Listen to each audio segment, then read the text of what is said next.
Hare Krishna. Hoy para Cultura Bhakti voy a hacer un pequeño aporte, un pequeño video sobre el cuarto canto del Srimad Bhagavatam, de los capítulos 1 al 7.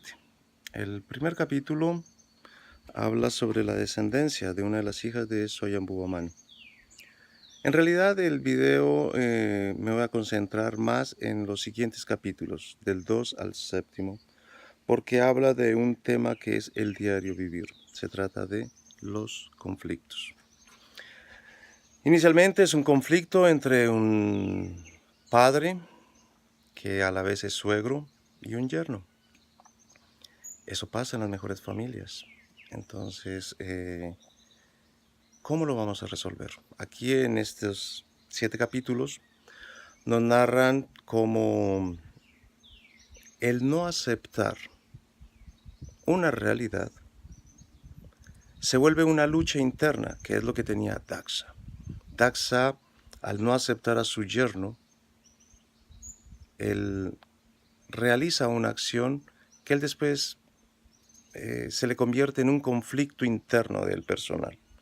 Y en el momento de él no resolver este conflicto, lo va a trasladar a una asamblea de personalidades muy importantes, muy eminentes, que son filósofos, yogis, sabios, semidioses, ¿no? Entonces, en realidad, este parte del Srimad Bhagavatam me parece muy importante y apropiado para ver nosotros cómo resolvemos lo que no aceptamos. Entonces, pasa en las mejores familias. Normalmente cuando uno se casa con la familia. Uno piensa que se casa solo con su pareja y resulta que no, uno se casa con la familia. Y hoy día nosotros, eso es lo que vemos en la sociedad. Hay conflictos familiares, intrafamiliares, y ya eso se pasa a la comunidad, se pasa a la sociedad. Entonces la pregunta surge es, ISKCON, la Sociedad Internacional para la Conciencia de Krishna, ¿en qué plataforma está? ¿A dónde a nosotros nos tienen para resolver conflictos? Ya que nosotros somos una entidad religiosa y se supone, uno de los primeros acuerdos que uno debe hacer es no hacer suposiciones. Entonces, son las personas idóneas, las personas espirituales para resolver conflictos. Entonces, ISKCON es un referente en la sociedad del siglo XXI para ser llamados a resolver conflictos. ¿Qué herramientas nosotros estamos empleando para resolver conflictos? Y nosotros vemos en el día a día de la Sociedad Internacional para la Conciencia de Krishna, nosotros estamos resolviendo conflictos a diario. ¿De verdad están siendo resueltos los conflictos de la organización? Todavía hay muchos vacíos, todavía hay muchas inconsistencias en resolver conflictos. Entonces nosotros nos vamos a encontrar conflictos entre una autoridad y los subalternos. Vamos a encontrar conflictos donde se hacen y se realizan bandos. Nosotros vemos muchos bandos en la organización de la conciencia Krishna y significa que nosotros no aceptamos la línea de autoridad. Entonces, fíjense hasta dónde llega el no aceptar. Esto puede generar y desatar un conflicto incluso universal, como nos lo presenta el Srimad Bhagavatam en los capítulos del 2 al 7. Entonces, aterricemos esa información aquí, al siglo XXI, a Occidente, a donde nosotros vivimos. La escalada del conflicto, ¿hasta dónde puede llegar? Un conflicto no resuelto puede llegar incluso a irrespetar lo más sagrado para uno, que es la vida o la autoridad. Entonces, esas situaciones sin resolver, hay que encontrar la manera o el sistema operativo, la herramienta para que esto no bloquee nuestro proceso de aprendizaje. Por ejemplo, nosotros vemos que el conflicto estalla en una asamblea. El esposo no lo toma personal, que es la mejor actitud, se va para su casa. La esposa lo toma personal, no escucha a su esposo y ella, sin tener las herramientas para resolver un conflicto, va a resolverlo ella misma, pero no lo hace de la manera apropiada y adecuada. En una conciliación, lo primero que uno debe hacer es no involucrar eh, la persona. Cuando yo digo no involucrar a la persona es, por ejemplo, usted es mi papá, yo soy su hija, entonces vamos a resolverse. No. Y ese fue uno de los errores que cometió Sati, que fue hacerle un reclamo y no lo hizo ni en el momento adecuado ni de la manera apropiada. Y prácticamente esto, en lugar de resolver el conflicto, lo que hizo fue aumentarlo. Hoy día hay personas y hay instituciones entrenadas y capacitadas para resolver conflictos. Entonces, como decía otro compañero de clase, la institución tendrá que valerse de estas instituciones aptas y expertas en conflictos donde ha existido guerra. Por ejemplo, en Colombia, nosotros estamos participando en algo que se llama postconflicto, donde nosotros tendremos que aceptar la amnistía de casos de lesa humanidad. Eso va en contravía de toda creencia, de toda ética, de toda moralidad. Sin embargo, nosotros tenemos que actuar en base de un bien común. Y eso hay que estudiarlo y hay que trabajarlo mucho. ¿Hasta dónde es preferible o es la mejor opción de que depongan armas? Y ese es uno de los mayores problemas. Cuando uno va a resolver un conflicto, se va armado, ¿no? Uno se va completamente armado. ¿Armado de qué? De opiniones, suposiciones, falsas creencias. Se va armado con un montón de cosas que prácticamente son inútiles para la resolución de un conflicto. Entonces lo primero que uno recomienda o sugiere es desarmarse. O sea, no irse armado. Sí ir con herramientas y con argumentos. Porque normalmente un conflicto ocurre cuando uno utiliza la parte más básica de su cerebro. Yo lo expliqué en otro ensayo que hice, y es que el cerebro tiene diferentes programas puestos allí, y uno es ese, el sistema básico, que son las creencias, que son las costumbres, que son las tradiciones, y si no son muy saludables, pues son tradiciones que van a ir en total contravía con tradiciones, culturas, costumbres de otra sociedad. Entonces, si uno emplea ese programa, lo que va a hacer es generar más conflictos. Entonces, algo que uno tiene que reconocer es que ISKCON interactúa con una sociedad. Entonces, lo que es una falta grave para la organización ISKCON, pues no es tan grave para la sociedad. Entonces, hay que hacer un equilibrio en cómo nosotros no hacemos un ambiente tensionante entre esas dos sociedades, porque nosotros no vivimos en una burbuja, nosotros no estamos aislados de la sociedad. Entonces, el conflicto, si no se resuelve, escala y escala, como nos lo narra el Srimad Bhagavatam.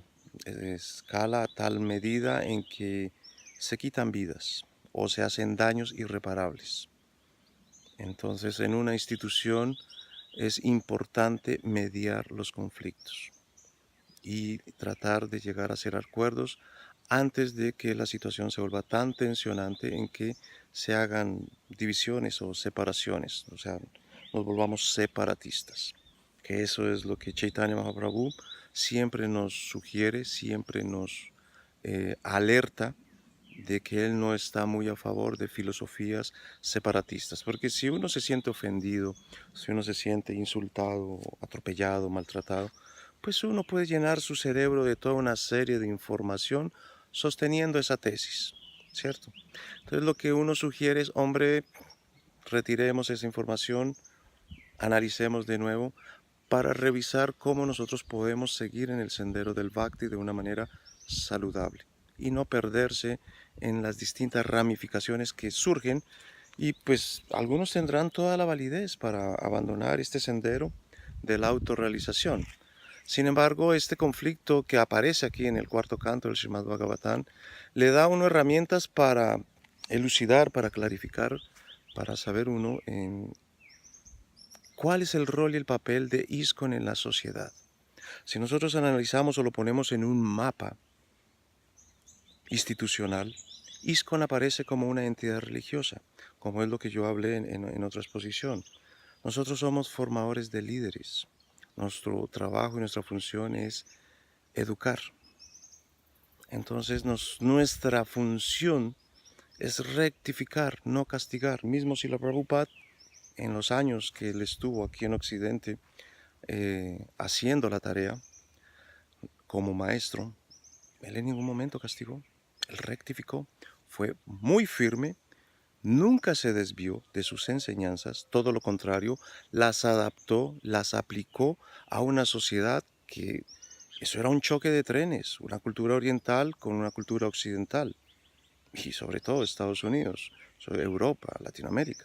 Entonces es un choque de trenes. Entonces, ¿cómo hacer para que ese choque de trenes no genere una accidentalidad? Entonces, Prabhupada fue muy experto en adaptar esa información. Y ahora es nuestro trabajo seguir edificando esa información para que no atropelle, no maltrate, no agreda a personas que vienen con un sistema operativo que no es muy funcional o no ofrece un resultado óptimo, es decir, una convivencia saludable. Entonces nosotros de manera firme, sin embargo amorosa, podemos corregir comportamientos inapropiados. Entonces, en los ensayos de los anteriores compañeros, de los demás compañeros, nosotros vimos propuestas como ofensas, comprensión de Dios, vimos también el castigo, la justicia, ¿no? Como empleamos estas palabras y uno se analiza profundamente los contenidos de Srila Prabhupada. Él una ofensa grande, o sea, un insulto inmenso, él lo redujo a una palabra pequeñita que es ofensa. O sea, cuando es una falta grave en una sociedad, él lo reducía el conflicto a esto, a una ofensa. Y bueno, ISKCON tiene que aprender de Srila Prabhupada de eso, a no sobredimensionar faltas que son como de niños, de infantes, de personas ingenuas, inocentes.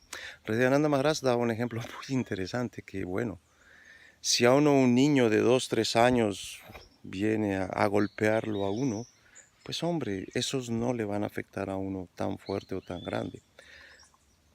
Sin embargo, si una persona de 25, 30 años viene a golpearlo a uno, bueno, las lesiones no son como las de un niño. Entonces es interesante, mejor dicho, el aporte que yo trato de hacer aquí, del que yo estoy haciendo acá, es que nosotros no somos administradores de justicia. Nosotros no tenemos esa facultad. Es más, los que son administradores de justicia, como abogados, jueces, fiscales, están empleando otro lenguaje para amortiguar el impacto y no generar más daños colaterales a una falta grave. Entonces están empleando herramientas donde la conciliación, y además esa es una orden de Srila Prabhupada. Srila Prabhupada lo primero que dejó fue resuelvan sus conflictos ustedes, entre ustedes, y no lleven esto a estrados judiciales. Entonces hay que hacer la tarea, hay que capacitarnos y entrenarnos en cómo resolver conflictos y ahí tenemos un ejemplo del Srimad Bhagavatam. ¿Hasta dónde puede llegar un conflicto no resuelto? ¿Hasta dónde puede escalar? ¿Hasta dónde puede subir el tono de un conflicto personal? Entonces ese es como mi aporte.